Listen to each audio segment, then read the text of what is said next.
Hi, and welcome to another episode of White and Woke at Work.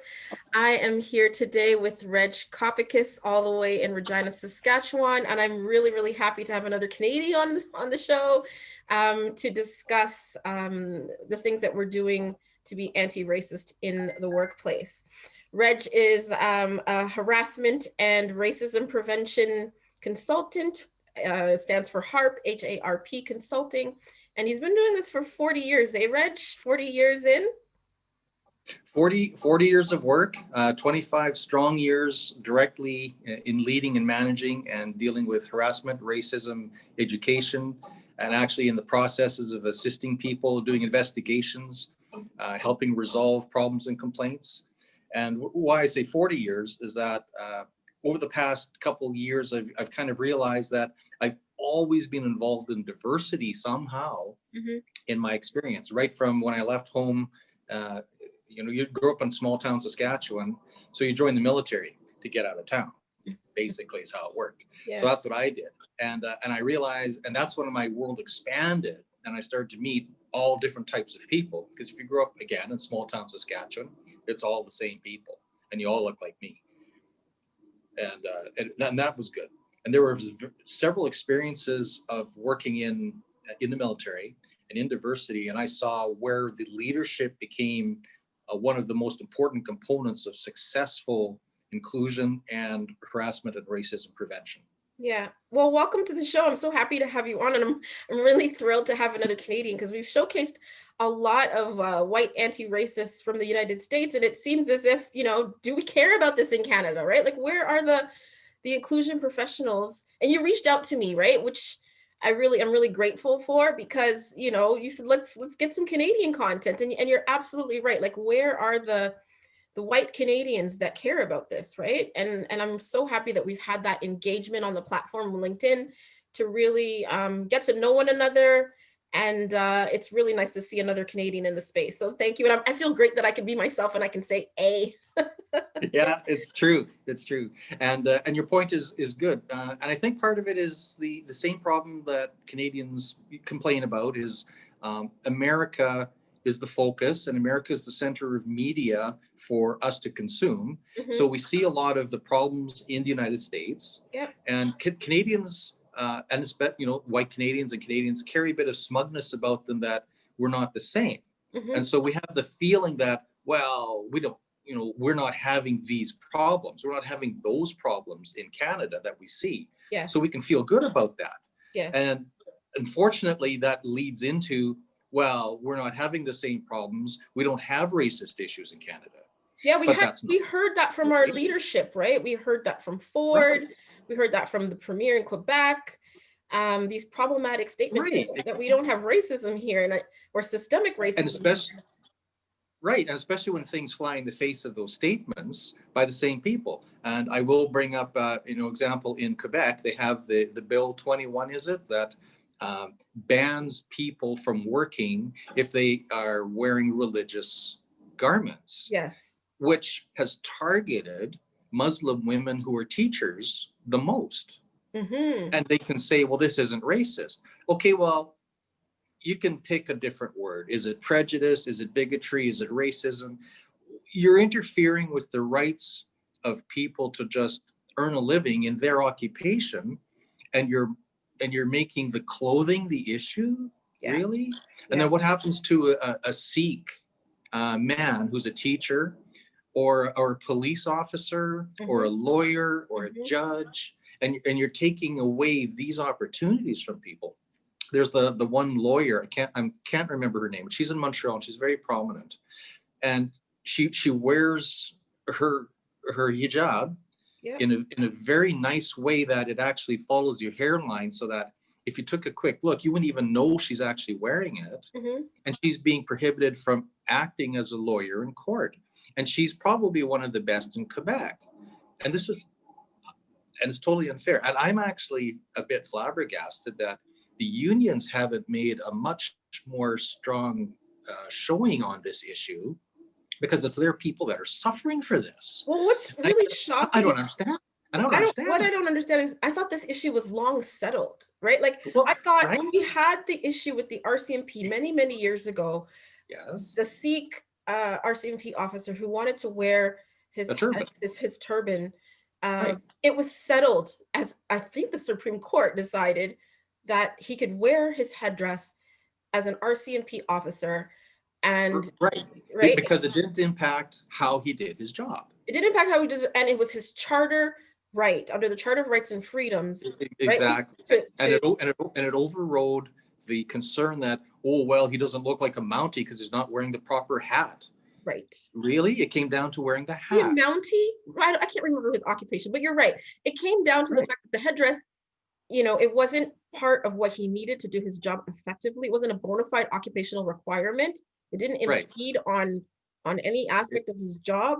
So I thought that this issue was long settled, right? Exactly. That religious rights and Yes. the need to accommodate people for their religious rights in the workplace, and wear whatever head coverings that they needed to wear to be respectful of their religion was okay. Like, why are we still having this conversation in Quebec? Like, Quebec always feels like this little island where they do what they want. They have different, like, the federal rules and regulations don't apply to them, and they're still addressing this issue with this lawyer.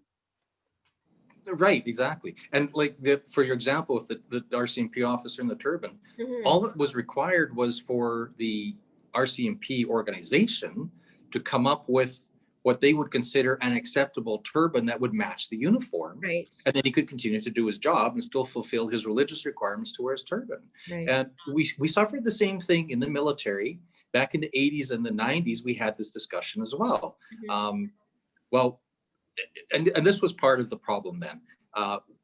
The Canadian military was always 95% white, if not more, but I'll say 95% white, and probably 60% male. So now you have an organization that's extremely homogeneous in whiteness and strong in tradition. So there's the two dangers right there. You've got run by white people, owned by white people, and tradition background. Tradition dies hard when it comes to change. It just does. And a very British traditional background as well. So change comes hard. So we had that discussion. I was on one base and we had a Sikh soldier doing training, and it was very hard for senior leadership to figure out the accommodation that they needed to make. And it ended up that the soldier wasn't successful. And the reasoning was, faulty or otherwise, the reasoning was he couldn't wear a helmet because of the turban. But because he was in training and for safety reasons, certain things you had to have a helmet, like throwing a hand grenade and certain other things. You were required to wear a helmet for safety. And they couldn't figure out how to make that work. So in the end, they ended up releasing the soldier and saying, sorry, you're not fitting in here. But it wasn't because of anything he couldn't do. That's how you fail a course. You can't do something. And it wasn't that he couldn't do it. Yeah. It's that he wasn't going to wear the right hat. I'm going to stop you there because I feel like you're touching on such an important issue, right?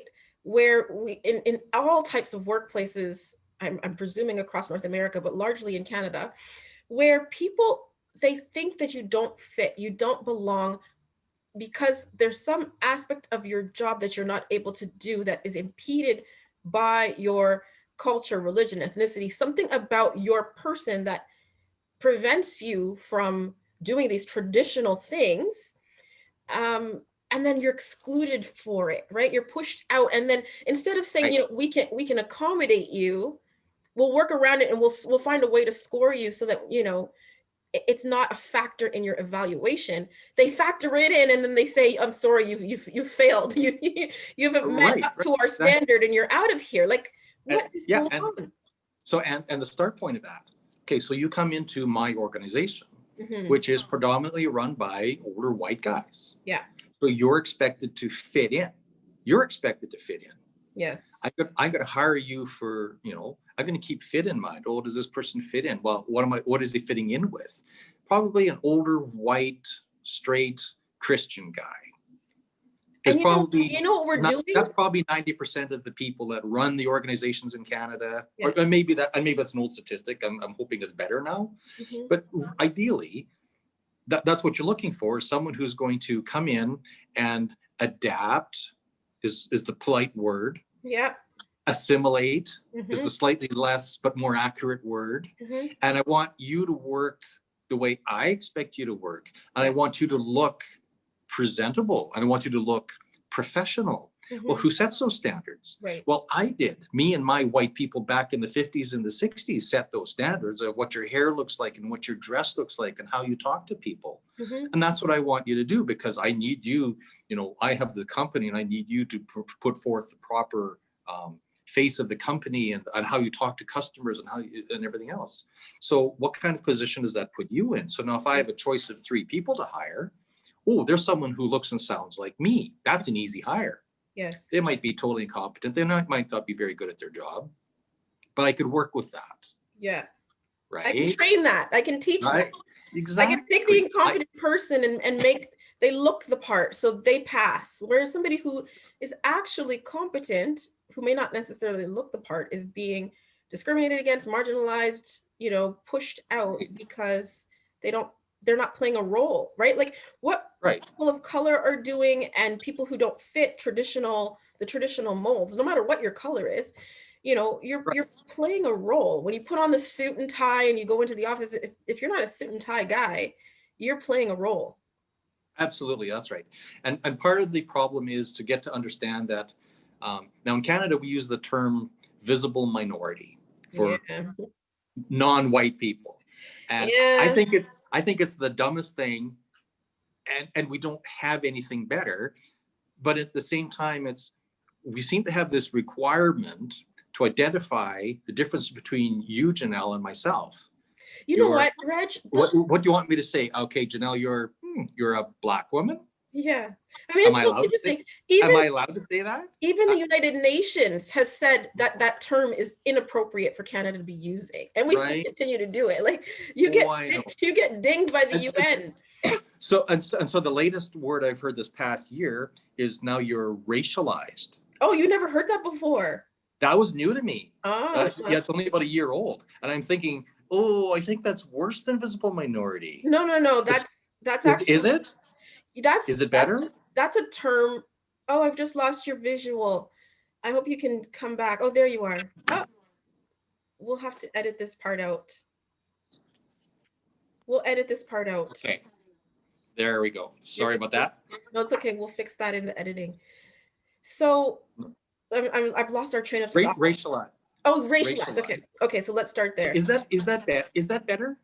So racialized is a term that has been used in the community, what I'll say, for quite a while. So people who have been doing anti-racism, equity, oppression, anti-oppression work, the term racialized, like we know it well, we've been applying it, and it really ruffles everybody else's feathers who's uncomfortable hearing it. And all it means is, we all know that race is a social construct, Reg.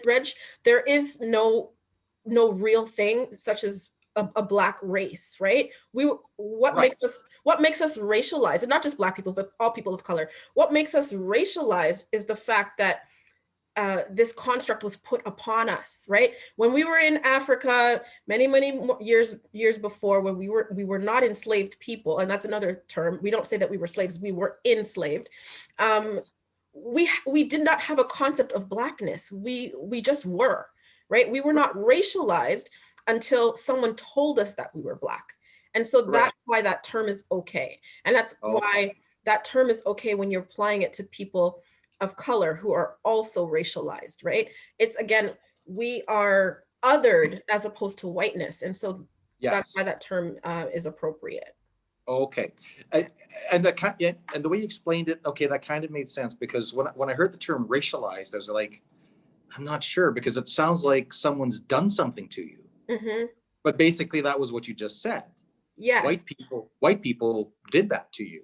Yes, we were enslaved. Like, we have to check our language. Language is so important. Yeah, language is so important in terms of this whole movement for social justice, right? And so we have to constantly check our blind spots, but also check the language that we're using, right? When you're, the narrative is that, Black people were slaves. Well, no, we weren't slaves. We were enslaved, right? Right. we aren't visible minorities, or we are racialized people, right?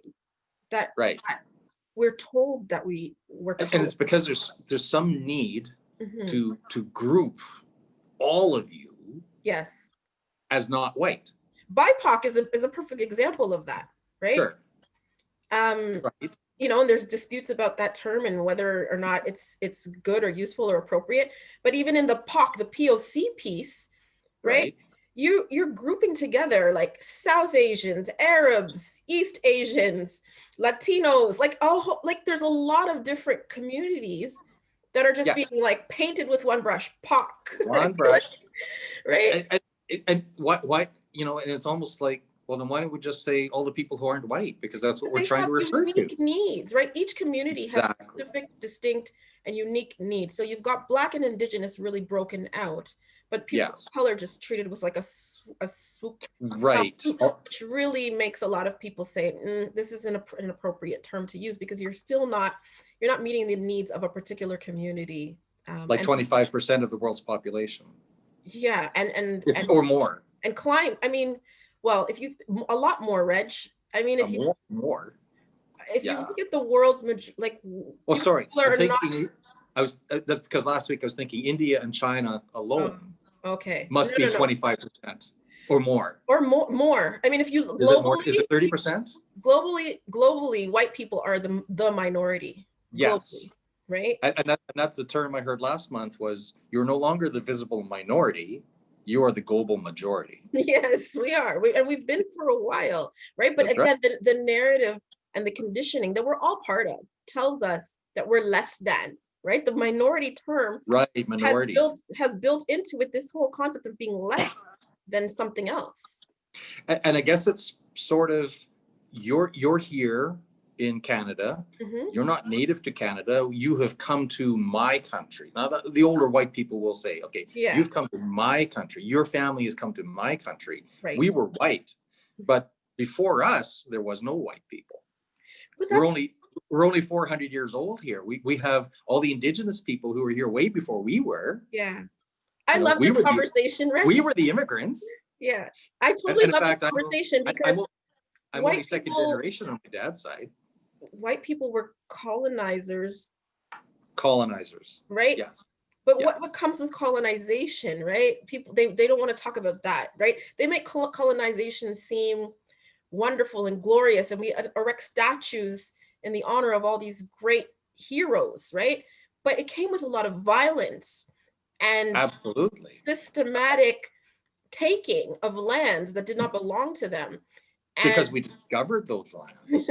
that's the positive spin on it. Yes. That we discovered those lands because these lands were full of non-Christian savage people, and the Pope said it was okay for us to do that. Right. And that's where it started. And they needed to be reformed and taught the good Christian way, or whatever it was. And if we can bring the Bible and save these people, we're doing the right thing. Yes. And we'll make some money on the side. And we'll steal their land. And we'll erect statues. And we'll erect statues to the people who created this wonderful Eurocentric wealth-generating nation. Yes. And we'll enslave people. And we'll enslave people here too. Like, that's another myth, right? That there was Canada never had slavery. Yeah. We don't talk about that. Oh no, we had the glorious Underground Railroad. So, See, we were the good people. Yeah, we accepted all the free blacks, and that's it. That's right. Oh, yeah. Rich.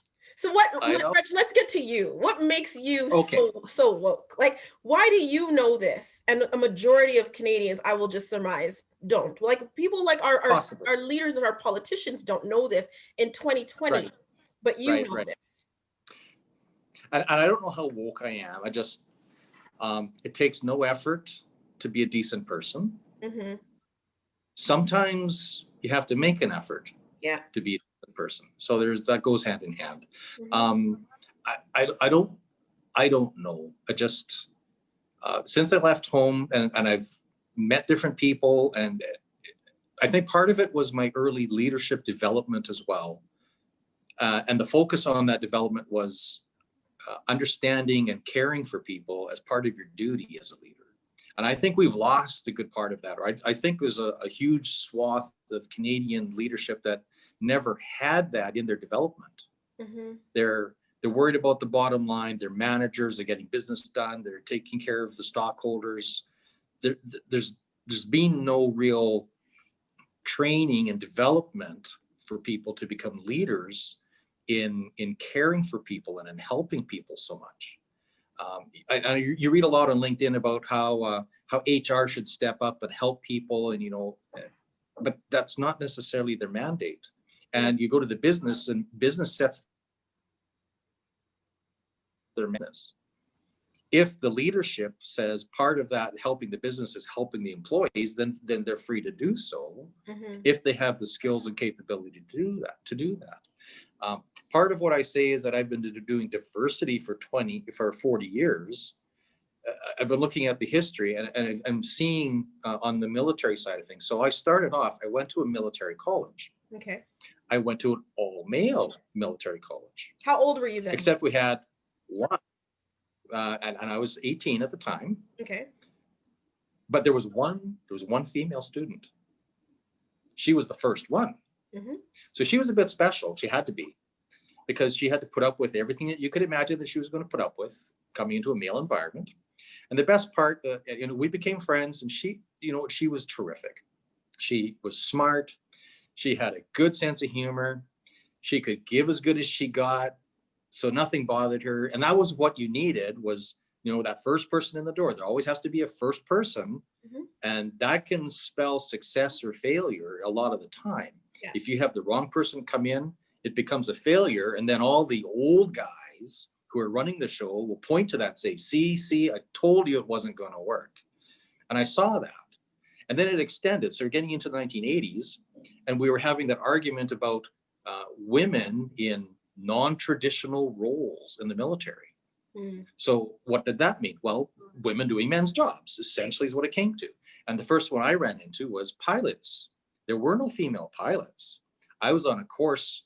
I did some pilot training. I didn't make it, but a lot of people didn't. But on my course, we had one girl.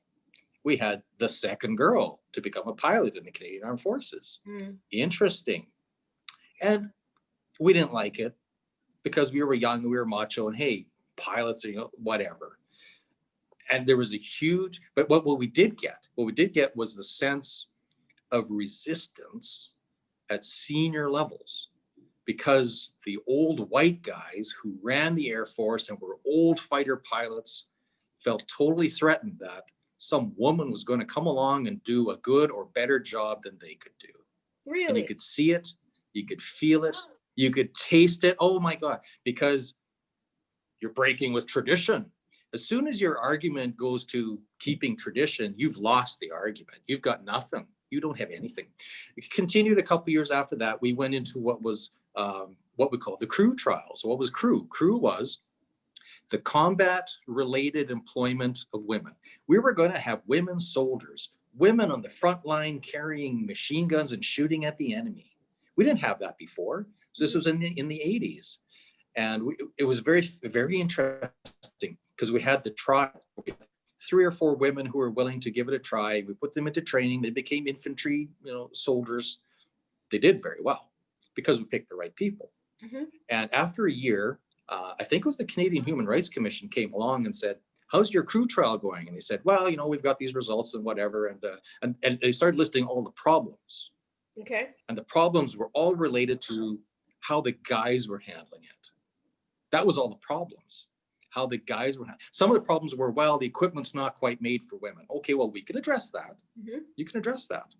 But the problems were the relations, how they fit in.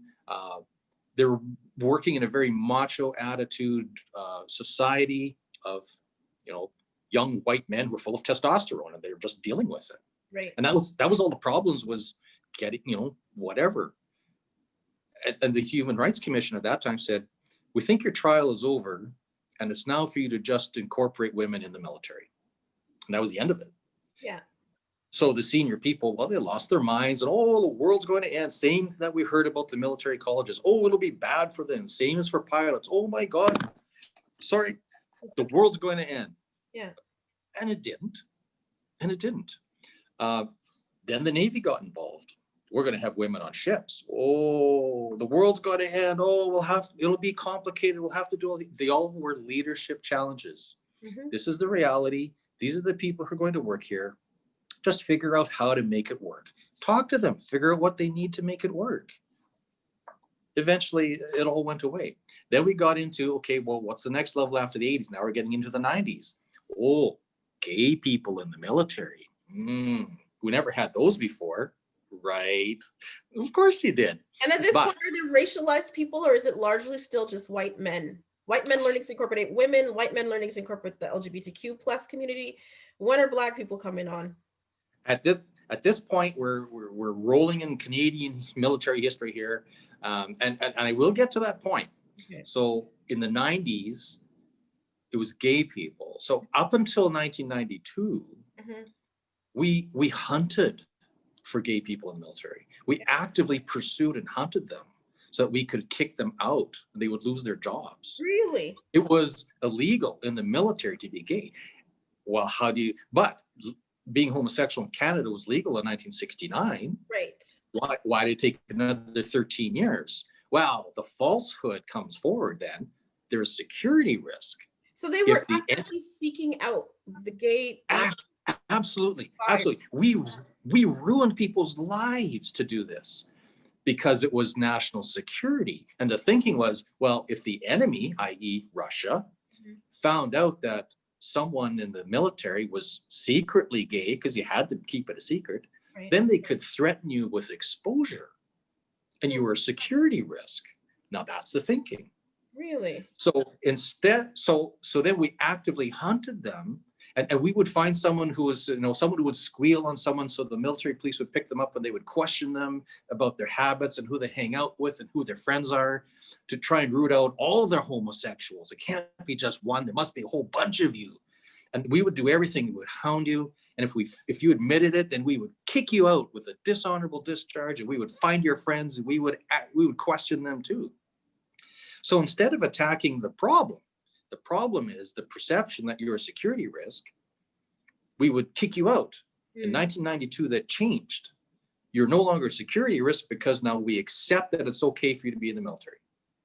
There's a good solution. And now it doesn't matter that you're gay. If you're still doing your job, we can respect that. And that's where it went. And my gay soldiers were the smartest ones. Yeah. Probably because they had to hide so well for so many years. So when it comes to non-white people, our next big target, if you want to say it, was Indigenous people. Okay. We wanted to attract Indigenous people into the military, which kind of worked in the mindset that a lot of the Indigenous culture is a warrior background anyway, and kind of fits. But how do you take Indigenous people and move them into essentially a white society? So that's the hard part. And that's what so then it relates to all non-white people. It started to become apparent in the 90s and into the 2000s. The Canadian military is still 90% white, at least 90%. Yeah. We want to attract more visible minorities. We want to attract more Indigenous people. How do you do that when you don't have the representation? How do you create a governmental society or a group? Culture, exactly. How do I become attractive to you when you're just going to walk in and see a whole bunch of white people and you're expected to conform to a white society?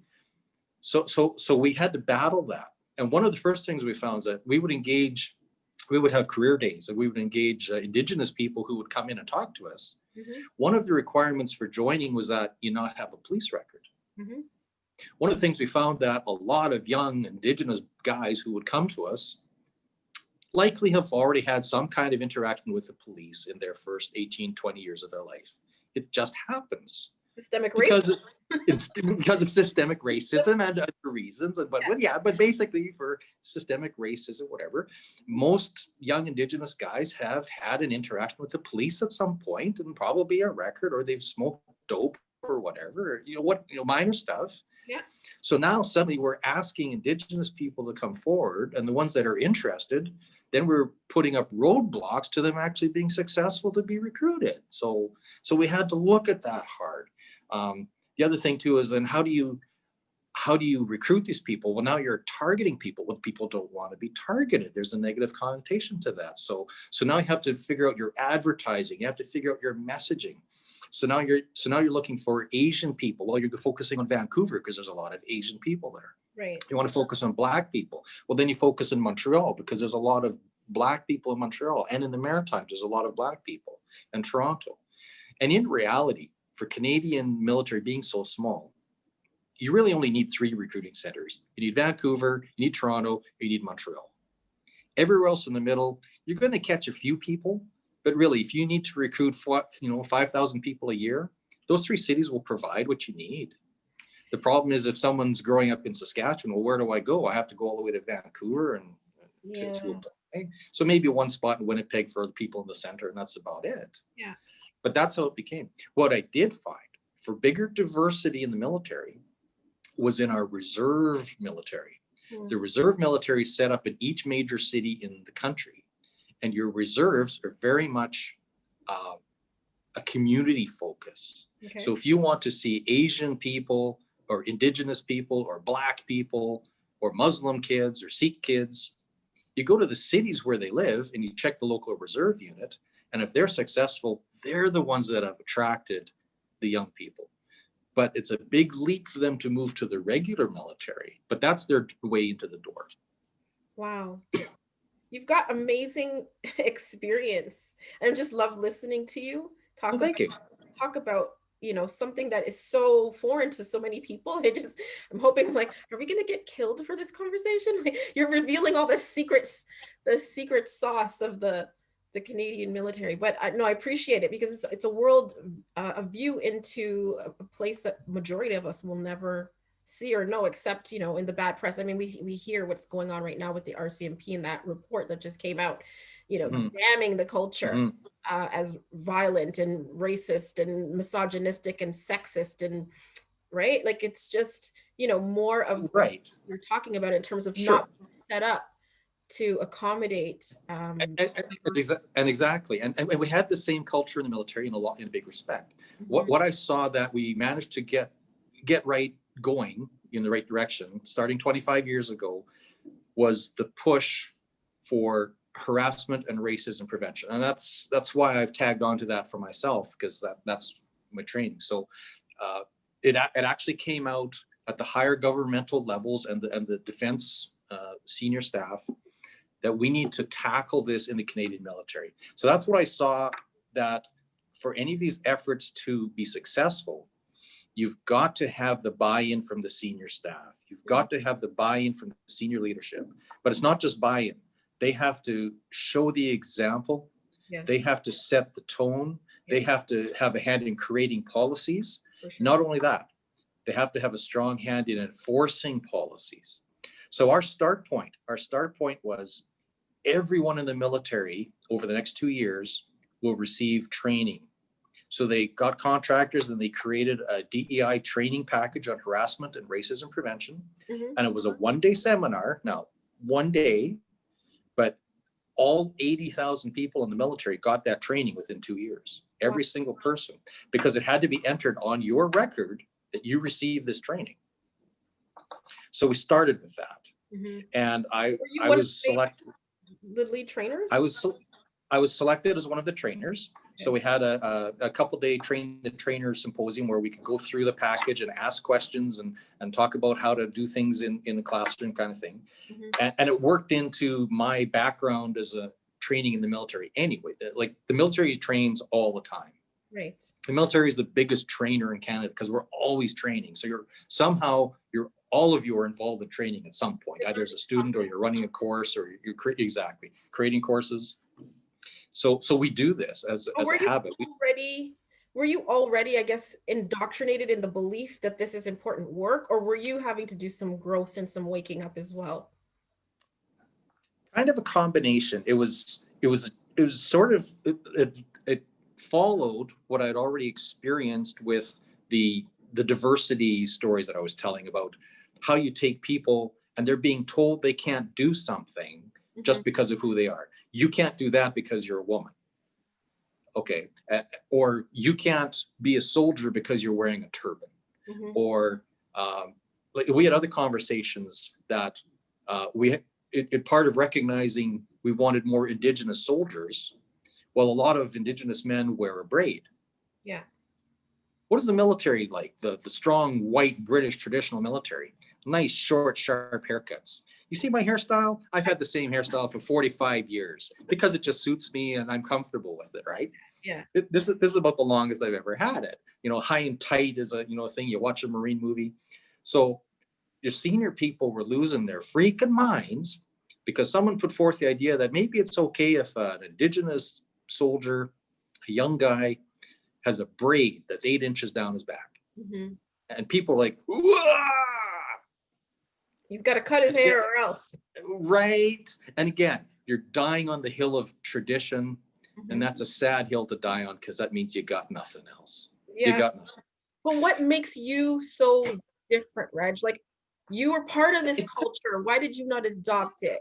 No, it just never felt right. Yeah. It just never felt right. And it also added on to my training and development over many, many years as a leader, caring for people, being empathetic. It all just fell into that place. Yeah.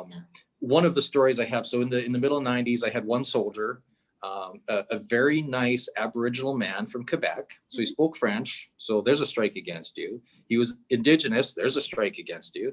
And he was suspected of being... Speaking French was a strike in Canada, where they want you to be bilingual.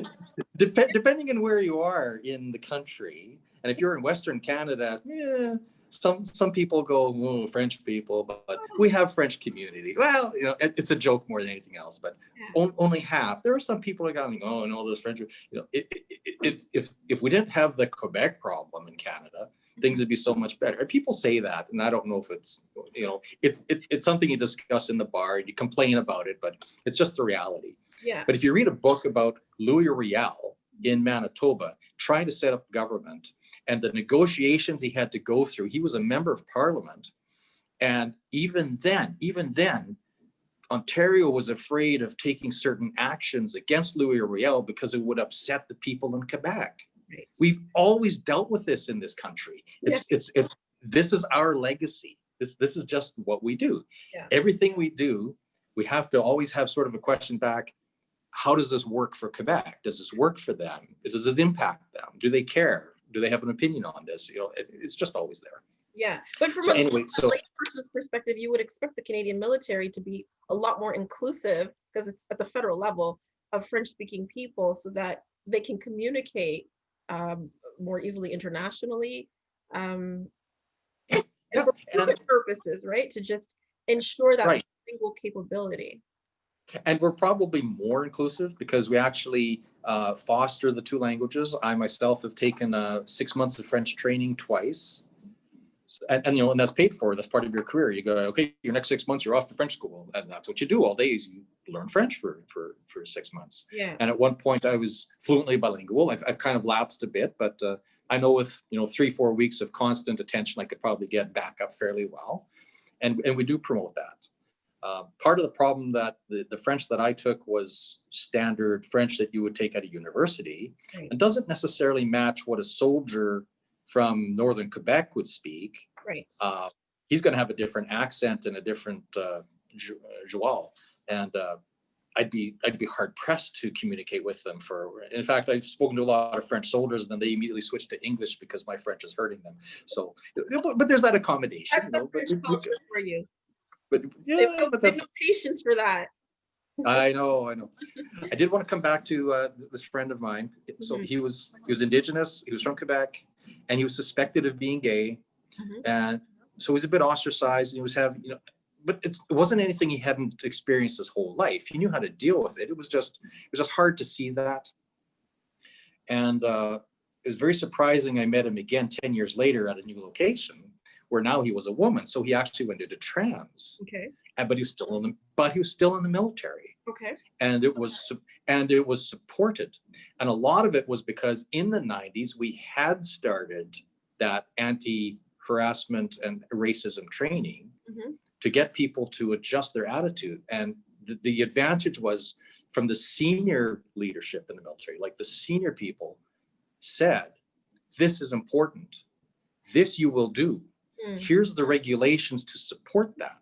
So in the 90s, we changed our regulations so that the spouse of a gay soldier would be recognized by the Canadian military as your spouse, as common law, and entitled to all the rights and benefits, financial and otherwise, that a same, opposite sex spouse would have. This was pretty much the first in Canada, really.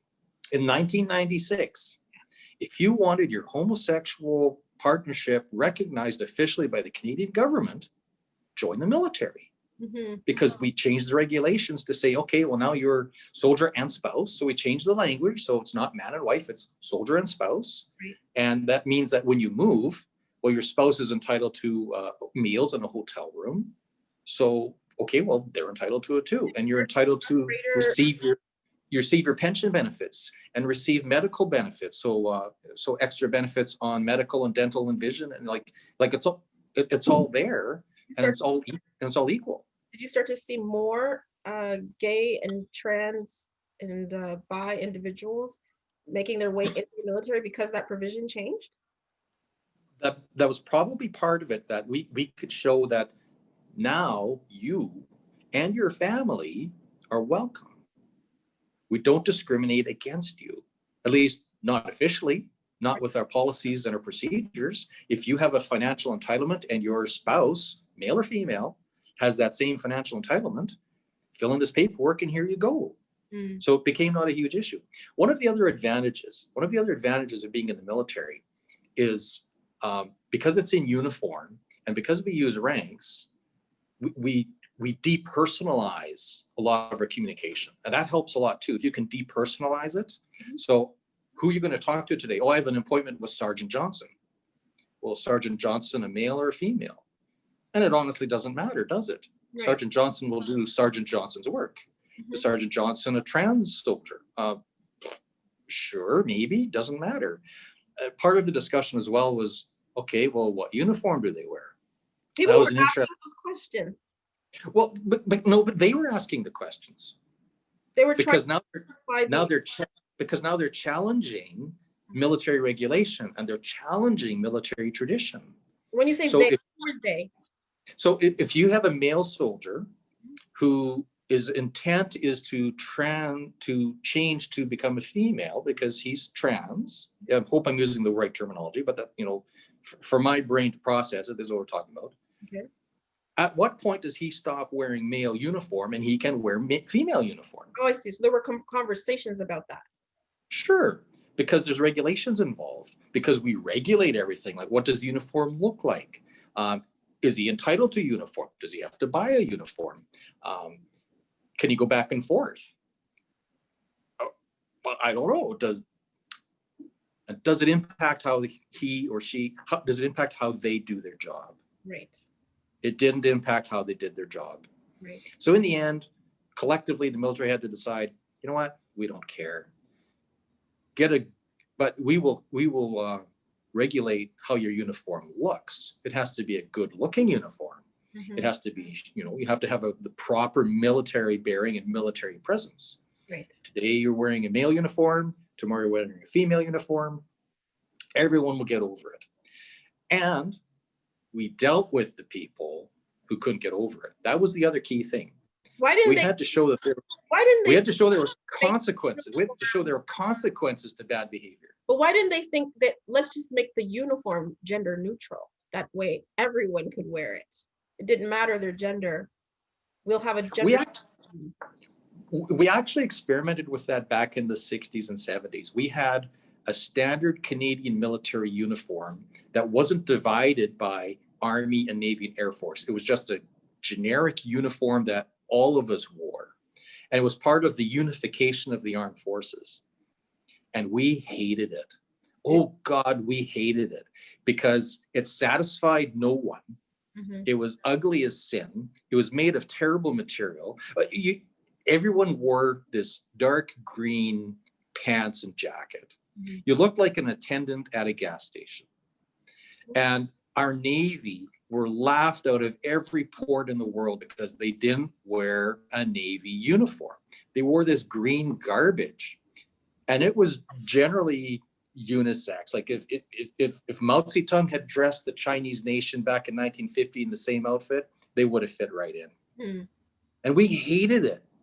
We don't mind having a male uniform and a female uniform. And in all honesty, I don't care which one you wear. As long as you're doing your job and I can count on you, then I'm happy. Right. And that part worked.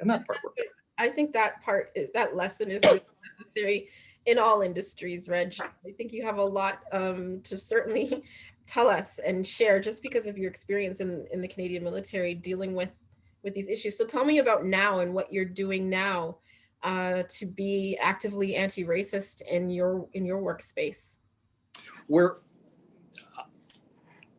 I'm looking for, I'm absorbing a lot of the discussions and observing the problems and looking for solutions that I see coming out of the United States, mostly because, as you said, we're not hearing a lot about Canada.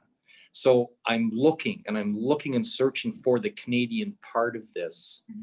And I see, especially in Western Canada, I see a huge need for more white person awareness of what's happening with Indigenous peoples. Like going to school in the 70s, I never once heard about the schools for the Indigenous people, the residential schools. I had no idea this was going on. I had no idea this was a thing. Right. And I didn't know about it most of my adult life. It's only the last 4 or 5 years I've actually heard about it.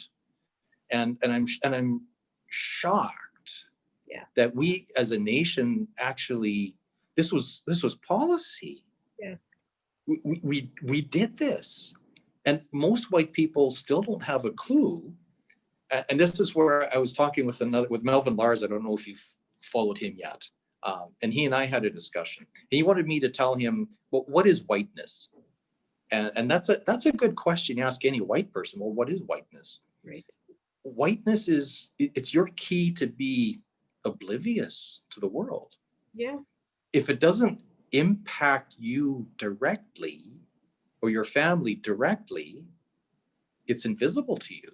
These things that are happening, like, okay, George Floyd or Aubrey in the States or Breonna Taylor, you can see these things happening and you go, oh, that's awful. And there it ends. Right. Because it is awful. What can I do about it? I'm not there. But let's look in our own neighborhood and in our own country.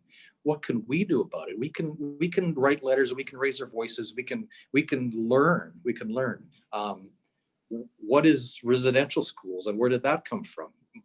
90% or more of white people don't have a concept of what this was about. They've heard some things, but they don't know the history of it. They don't know the why behind it. Right. And they certainly don't know the destructive impact to Indigenous people because of it. And that's just one. What do we know about reconciliation? Have we read the report? It's a long report. I've read the recommendations. I can see that we probably haven't done anything about it yet. I'm sure the Indigenous people are sitting politely and quietly and waiting.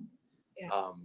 But I'm waiting to see some action on it. Now, I understand the government's all caught up in COVID and in relief and this and that. Right. But they're also spending billions and billions of our dollars.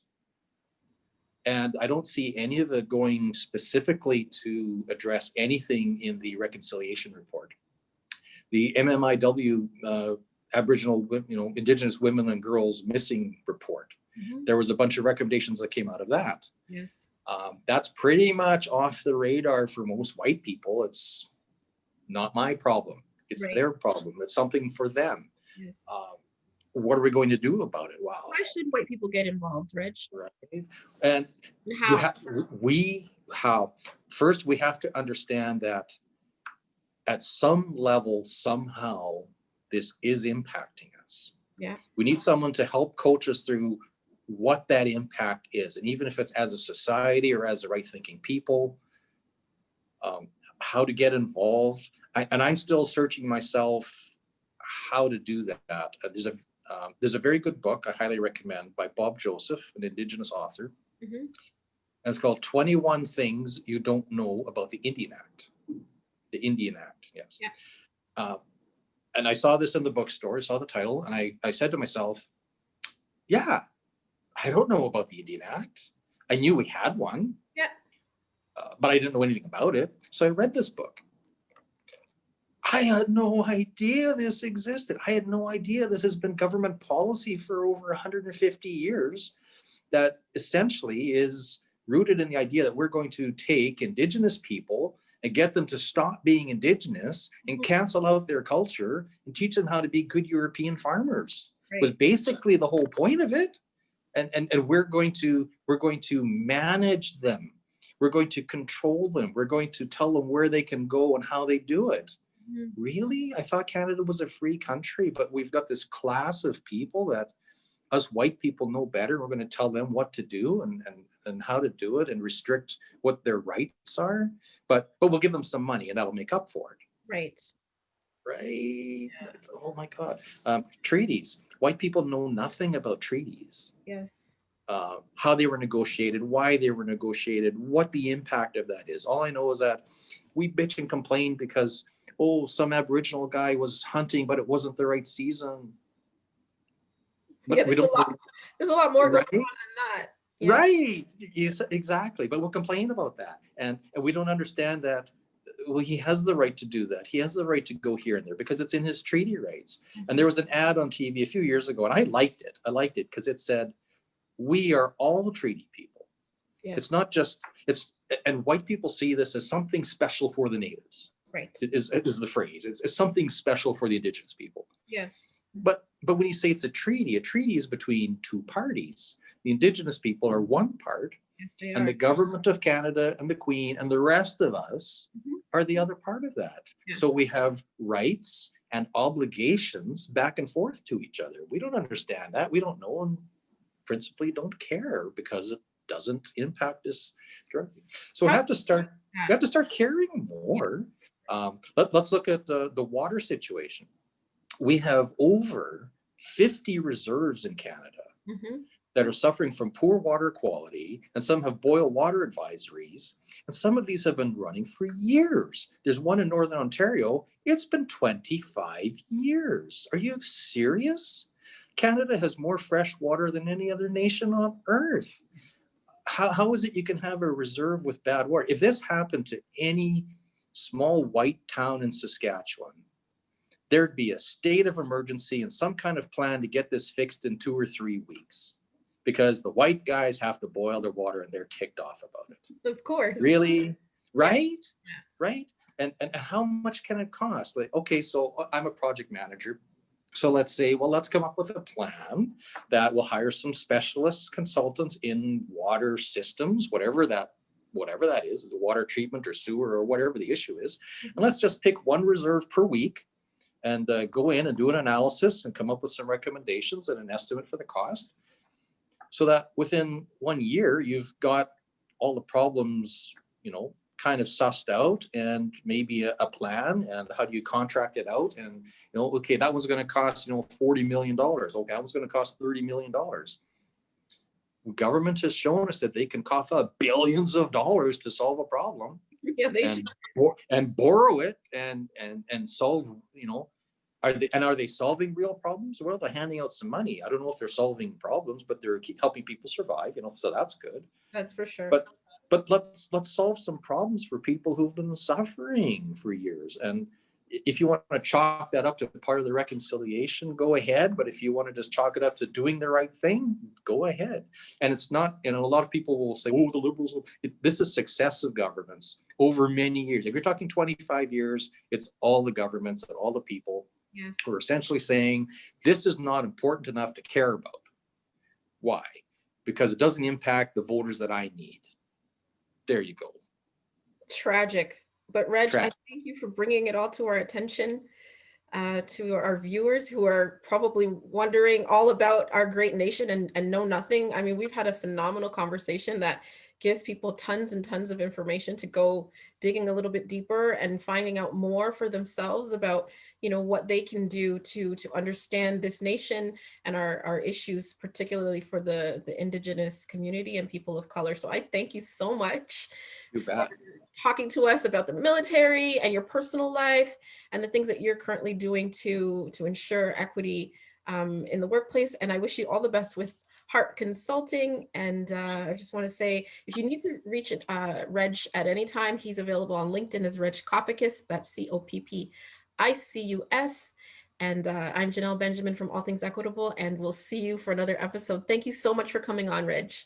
Thank you. It's been an honor to be here. It was awesome. A great conversation. Thank you. Don't forget to click subscribe below. Bye.